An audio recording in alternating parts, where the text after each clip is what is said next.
마가복음 15장 46절입니다. 마가복음 15장 46절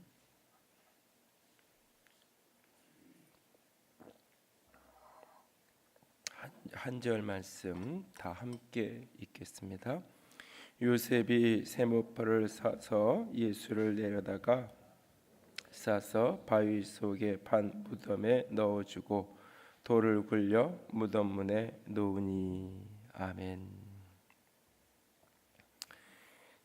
죽음을 어떻게 이해하고 죽음을 어떻게 직면하고 또 죽음을 어떻게 바라보느냐, 그것이 우리의 신앙이 굉장히 중요한 요소, 중요한 자리를 차지하게 되는 것을 보게 됩니다. 우리는 특별히 이제 동양적인 우리나라의 죽음에 대한 이런 어떤 이미지는 죽음 자체보다는 죽음에 대한 이 이미지가 어떤 귀신 이런 어떤 부분하고 이렇게 연결이 되면서 굉장히 이렇게 부정적인 부분들이 훨씬 더 많이 이렇게 드러나고, 그래서 죽음은 할 수 있으면 피해야 되고 죽음이라는 죽음의 흔적을 할 수 있으면 멀리 이렇게 놔야 되는, 그래서 무덤을 늘 마을이나 공동체에서 이렇게 멀리 떨어진 곳에 가능하면 한 구석에 이렇게 만들어 놓고 이제 그런 분위기죠. 그러나 여러분들이 이제 특별히 이제 이 유럽 문명에 이렇게 영향을 받은 그런 어떤 도시들을 가면 도시의 중심에 늘 이 무덤이 자리 잡고 있는 어떤 도시마다 도시의 중심의 자리에 그 죽음의 흔적들이 남아 있는, 그래서 공동묘지가 늘 도시 한복판에 자리 잡고 있는 것을 종종 보게 됩니다. 죽음이라는 것을 그렇게 멀리 바라보고 또는 어떤 귀신과 이런 모습으로 바라보는 것이 아니라 내 사랑했던 사람들의 흔적, 마지막 이 땅에서의 흔적을 기록해 놓는 거죠. 그래서 마을 저 구석이 아니라 한가운데, 때로는 이렇게 집이 넓고 그런 사람들은 이 마당에, 집 안에, 대문 안에 이렇게 묘를 만들기도 하고 그런 것을 보게 되죠. 죽음은 분명히 이별이고 고통이고 아픔이고 슬픔이고 또 그 속에는 존재의 소멸, 너는 흙이니 흙으로 돌아갈지니라 라고 말씀하시는 한 줌의 재로 돌아가는,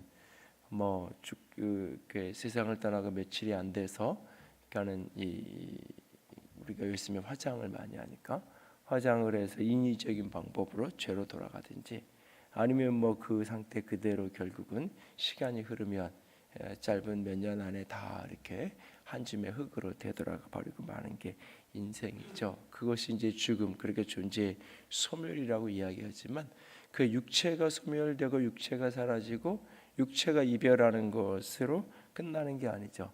우리의 영이 또 다른 삶을 시작해가고 또 다른 삶을 출발해가는 게 바로 죽음.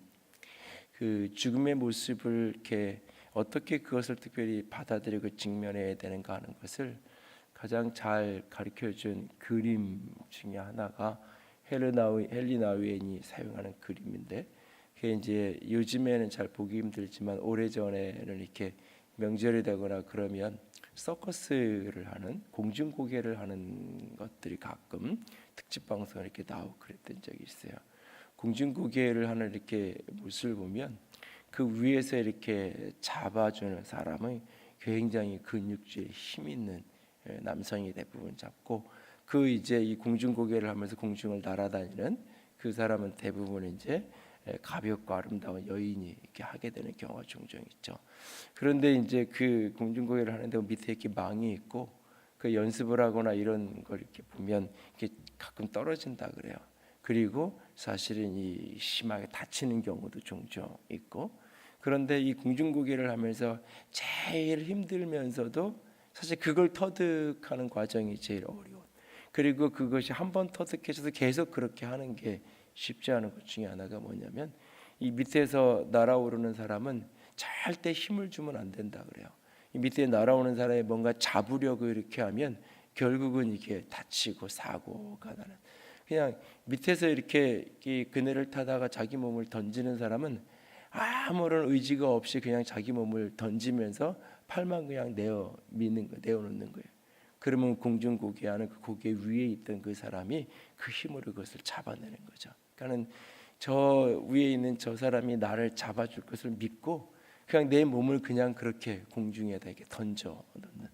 그런데 그것을 나를 잡을 걸 믿고 던져 놔야 되는데 내가 잡으려고 하다 보면 결국은 사고가 나고 다치고 떨어지기도 하고 나만 그러니까 위에 사람들 같이 다치고 이런 경우가 종종 있다고 말하죠. 근데 사람이 그렇게 이렇게 날아오르면서 내가 이렇게 잡으려는 의지를 발휘하지 않는 게 참 힘든 거예요. 본능이니까.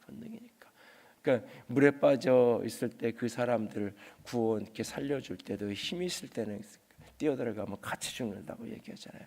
그래서 힘이 다 빠지까지 기다리기도 하고 뒤에서 머리채를 잡고 이렇게 끄집어내야 된다고 얘기하기도 하고 그러잖아요. 그러니까 마지막 순간에 이렇게 잡아 이렇게 땡기고 내가 잡아서 무언가 살려고 하는. 근데 그것이 아니라 내 삶을 이렇게 온전히 내어놓는.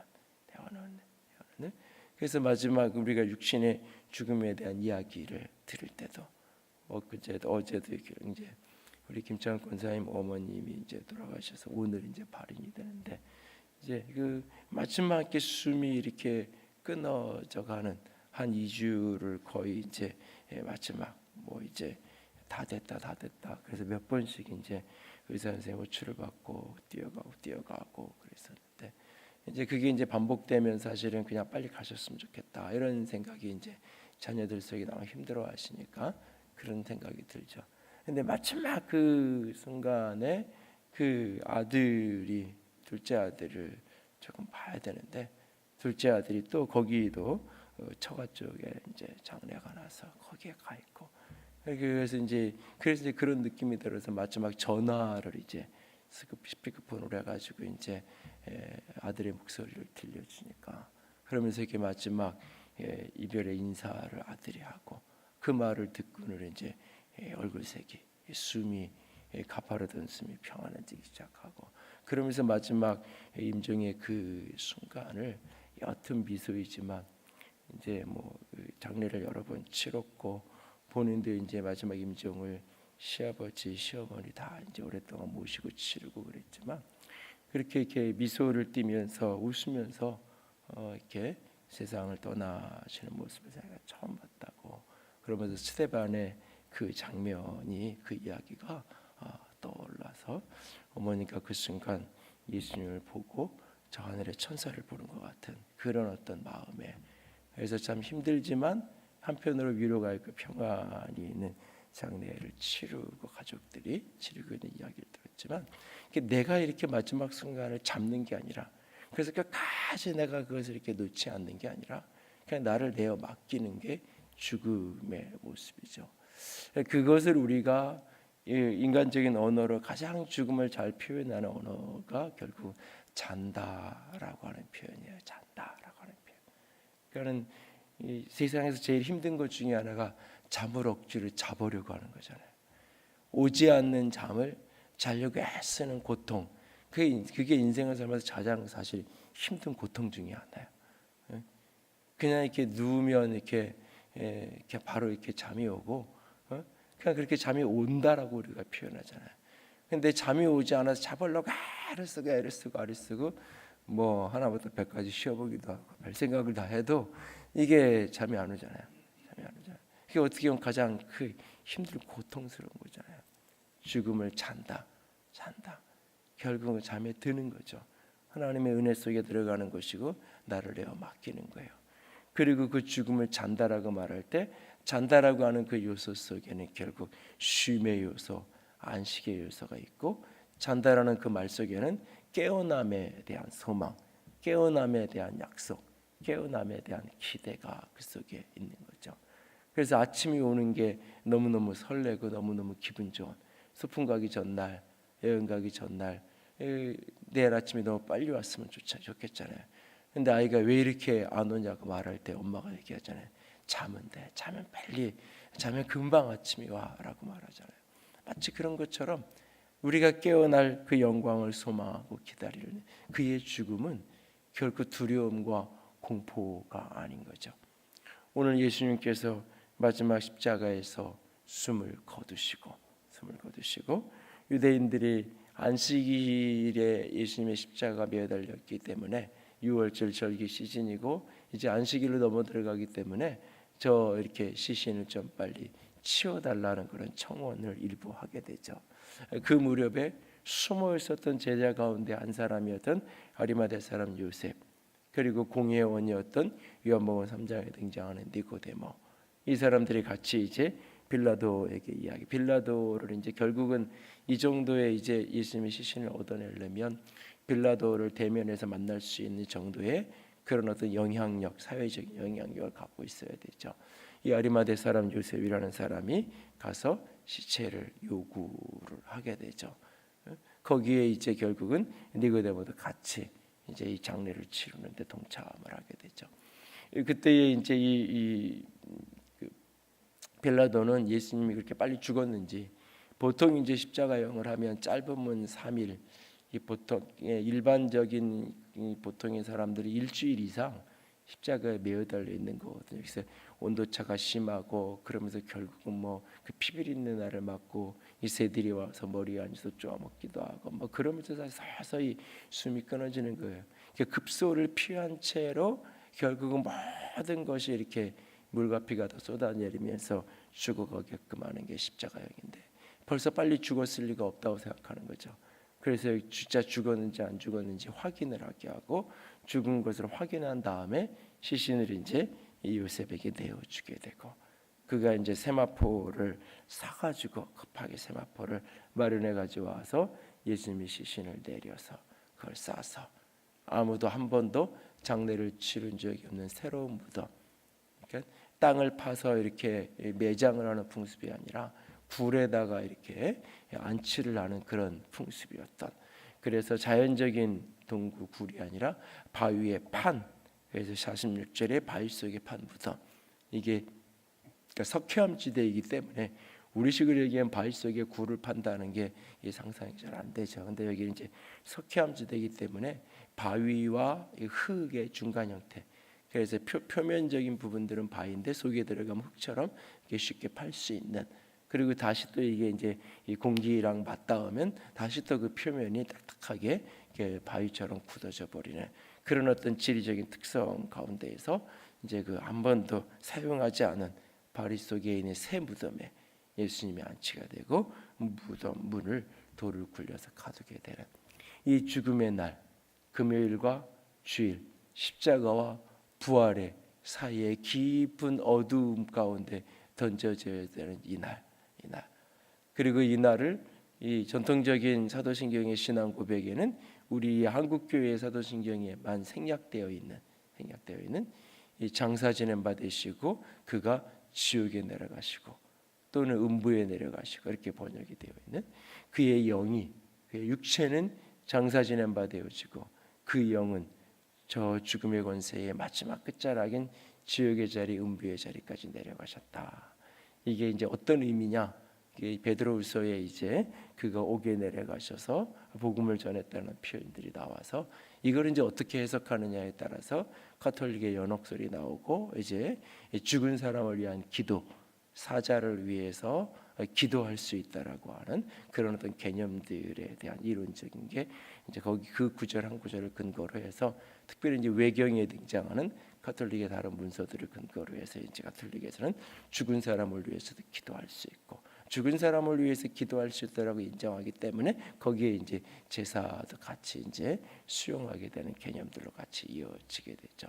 그리고 이제 죽음 위에 지옥 외, 천국과 지옥 외에 이 연옥이라고 하는 중간 상태의 공간들이 있어서 영아들이나 뭐 조상들이나 어떤 게 우리가 많은 질문을 하잖아요. 영아들이 죽으면 천국 가냐 못 가냐, 옛날 조상들이 복음을 듣지 못한 사람들이 가냐 못 가냐, 뭐 이런 식의 질문들이 나오는데, 그런 어떤 논리지 그런 것에 대한 손쉬운 답변의 한 통로 중에 하나가 될 수 있죠. 연옥이라는 것가 있고 부모나 누군가가 믿음을 생활 잘하고 그를 위해 덕을 쌓고 그를 위해서 기도하면 그가 이제 그 중간 대기소 같은 데 있다가 천국으로 올라가기도 하고 지옥으로 떨어질 수도 있고, 어떤 그런 식의 개념을 이야기하죠. 근데 이 지옥으로 내려가셨다는 이 표현의 의미성 그리고 이걸 어떻게 해석하느냐에 대한 여전히 논란거리고, 그래서 이제 한국 교회에서는 거의 뭐 대부분의 교회에서 사도신경을 외울 때에 원래 공식 문서에 있는 그 표현을 생략한 채로 이제 사도신경을 암송을 하고 고백을 하게 되죠. 어쨌든 예수님이 이 시간 동안 육체는 그 무덤 속에 머물러 계셨는데 그 영은 어떤 상태에 있었느냐?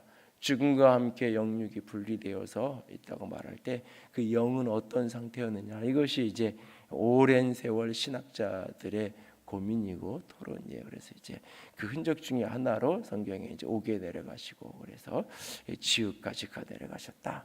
근데 지옥까지 내려가셨다는 것은 지옥에 가서 또 다른 죽은 사람들을 거기서 전도를 해가지고 다시 살렸다 이런 개념이 아니라 지옥에 내려가셔서 그 죽음의 권세를 쥐고 있는 사단의 주인 되셔 다스리는 그곳에 가서 마치 그분께서 승리를 선포하시는 죽음으로 죽음을 이기는 그것을 이제 마치 개선 장군이 한번 이렇게 시위를 하듯이 그가 지옥을 거니시면서 이 죽음으로 죽음을 이기는 그 부활의 생명, 영광의 생명을 시위하셨다. 이렇게 보통 이제 개혁주의자들은 그렇게 해석을 하는데 저도 이제 그 개념이 맞지 않나라고 보고, 어쨌든 그 시간 동안 그 영은 그렇게 육체와 분리되어서 지옥에 가셨든지 아니면 다른 어떤 우리가 알지 못하는 어떤 상태에 있었든지 어쨌든 그 상태에 있는 그 모습을 죽음의 모습, 모든 사람들에게는 다 절망의 모습이죠.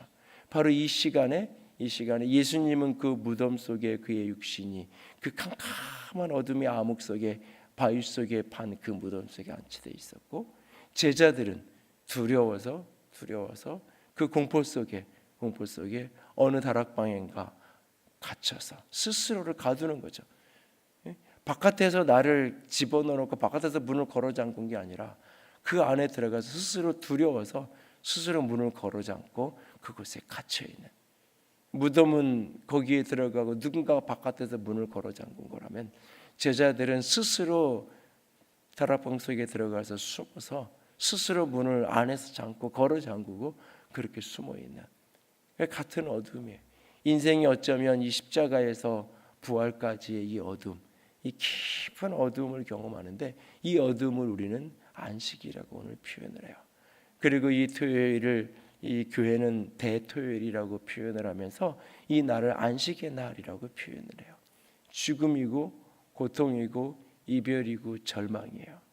그리고 가장 깊은 어두움을 경험하는 그 날이에요.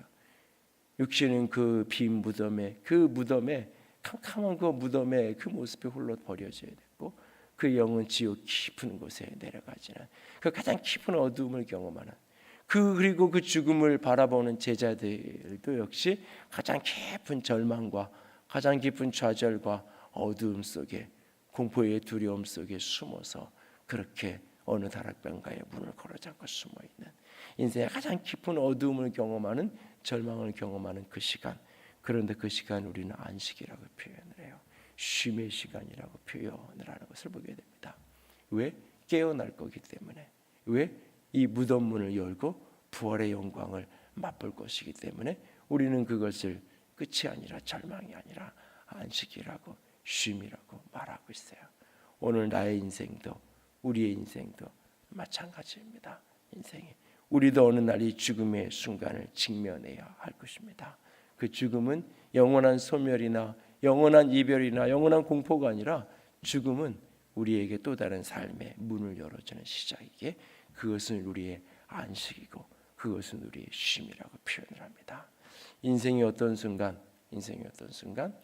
육신이 진짜 육체가 죽어야 되는 그 순간이 아니어서 마치 내 인생이 죽은 것처럼, 내 인생이 무덤 깊은 곳에 버려진 것처럼, 내 인생이 두려워서 세상이 두렵고 무엇인가가 나를 너무너무 힘들게 해서 스스로 문을 걸어 잠그고 캄캄한 암흑 속에 스스로 가둬야 되는 그날을 만날 때 그것을 조금 다른 각도로 바라볼 수 있게 합니다.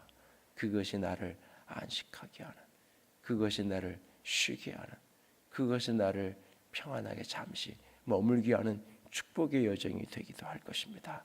왜냐고요? 내 인생은 그렇게 끝나지지 않을 것이기 때문에 예수 그리스도의 그 생애가 결국 그 무덤으로 모든 것이 끝난 것이 아니기 때문에 깨어날 것을 알기에 우리는 그가 안식했다고 표현하고, 우리의 육체적인 죽음도 우리는 반드시 저 천국에서 깨어날 것을 알기에 우리는 잔다, 잠들었다라고 우리가 표현하고 말하는 것처럼, 인생의 어떤 시즌에, 인생의 어떤 계절에 캄캄한 암흑의 어둠을 직면하는, 그래서 그 십자가와 부활 사이에 그 깊은 어두움을 경험하는 것 같은, 그 어둠의 터널을 지나는 것 같은 어떤 시즌을 만났을 때에 이 터널 저 끝자락에 반드시 터널 바깥에 밝은 해가 나를 기다리고 있다는 것을 믿고 그 시간을 쉼의 시간으로 바꿔낼 수 있기를 원합니다.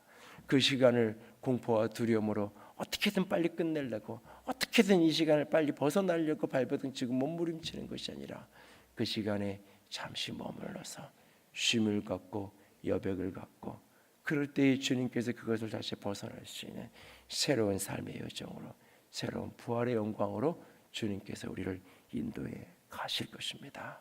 때로는 어떤 이에게는 절망이었던 그 시간이 어떤 이에게는 새로운 소망의, 희망의 그 여정을 만들어가는 쉼의 여정이 될 수 있는 것처럼 우리의 인생의 어두움을 쉼으로 만들어갈 수 있는, 왜냐고요? 우리 하나님이 계시기에. 왜냐고요? 그것이 끝이 아니고 이 터널 저 너머에 밝은 해가, 이 죽음의 어두움 저 너머에 부활의 영광이 반드시 우리를 기다리고 있기에, 이 부활이, 이 생명이 예수님의 것일 뿐만 아니라 우리의 것이기에 오늘 인생의 어떤 어둠도, 육체의 죽음이라는 어둠의 터널은 물론이거니와 인생의 삶에 죽을 것 같은 어둠의 터널을 지나야 되는 어떤 날, 그 시간을 쉼의 시간, 안식의 시간을 주께서 허락하신다라고 믿음으로 받고 주의 품 안에서 쉼을 누릴 수 있는 저와 여러분이 될 수 있기를 원합니다. 삶을 끊임없이 움켜쥐려는 것이 아니라, 삶을 끊임없이 쥐려고 연습하는 인생이 아니라, 이 손을 펴고 나를 잡아주실 주님께 나를 내어 맡기는 그 쉼이, 그 평안함이, 그 자유함이 우리의 것이 될 수 있기를 원합니다. 쉼조차도 또 다른 일을 해야 되는, 쉬는 것 자체가 노동인, 쉬는 것 자체가 또 다른 계획을 세우고, 쉬는 것 자체가 무엇인가 휴양을 위한, 휴가를 위한 많은 프로그램을 해야 되는 시대, 쉬는 것 자체도 뭔가를 움켜쥐어야 된다고 여기는 시대 아니요. 주님께 나를 그렇게 그냥 내어 던지는, 주님께 나를 그렇게 내어 맡기는 그런 인생의 어떤 어두움 속에 나를 그렇게 주님께 내어 드리는 것을 배울 수 있는, 내 힘으로 아무리 움켜쥐도 잠펴지지 않는 인생 속에 나를 그렇게 던질 수 있는, 내어 맡길 수 있는, 그래서 참된 쉼의 자리에 머물 수 있는 저와 여러분이 우리의 삶이, 인생이 되어질 수 있기를 주님의 이름으로 부탁을 드립니다. 우리 함께 찬양을 기원합니다. 232장 괴로울 때 주님의 얼굴 보라, 평화의 주님 바라보아라, 힘이 없고 내 마음 연약할 때 능력의 주 바라보아라. 함께 우리 고백하면서 인생을 끊임없이 움켜쥐려는 모든 것들 다 내려놓고 주님 안에서 진정 평안과 안식을 누리는 우리의 삶이 되기를 소망하면서 함께 찬양합니다. 괴로울 때 주님의 얼굴 보라, 평화의 주님 바라보아라. 세상에서 시달린 친구들아, 위로의 주님 바라보아라. 눈을 들어 주를 보라, 내 모든 염려 주께 맡겨라. 슬플 때에 주님의 얼굴 보라, 사랑의 주님 안식 주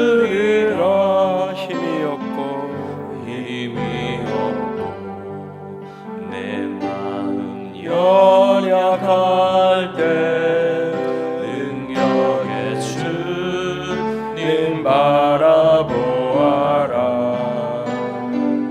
주의 이름 부르는 모든 자는 힘주시고 늘 지켜주시니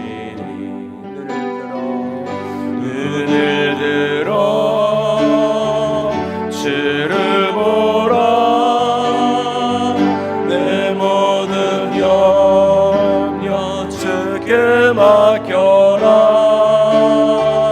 슬플 때에 주님의 얼굴 보라. 사랑의 주님 안식 주리라. 눈을 들어 주를 보라. 눈을 들어 주를 보라. 내 모든 염려 주께 맡겨라. 슬플 때에 주님의 얼굴 보라. 사랑의 주님 안식 주리라. 어두움으로 가득한 어떤 공간, 그 어두움 속에 갑자기 들어갔을 때 아무것도 보이지 않고 캄캄하고 두려움과 공포가 밀려옵니다. 그러나 잠시 그곳에 잠잠히 머물러 서 있으면 희미하지만 앞이 보이기 시작합니다. 희미하지만 무엇인가 보여지고 느껴지기 시작합니다. 그리고 그 어두움의 저 끝자락에 작은 생명의 빛, 그 터널의 끝자락 빛이 우리를 비추고 있음을 보게 됩니다. 인생의 어떤 어둠을 만날 때에 당황하고 두려워하고 염려하고 불안하고 절망하는 것이 아니라 그곳에 잠잠히 머물러 주님을 바라볼 때 주님께서 내 눈을 열어주시고 우리를 생명의 안식으로 풍성함으로 새로운 생명으로 인도해 가실 것입니다. 그 주님을 바라보는 믿음의 여정을 살아갈 수 있도록 주님 도와주시옵소서. 십자가와 부활 사이의 그 긴 어두움을 주님의 품에서 안식하며 이겨내는, 견디어내는, 통과해내는 주님 우리가 되게 하여 주시옵소서. 같이 기도합니다.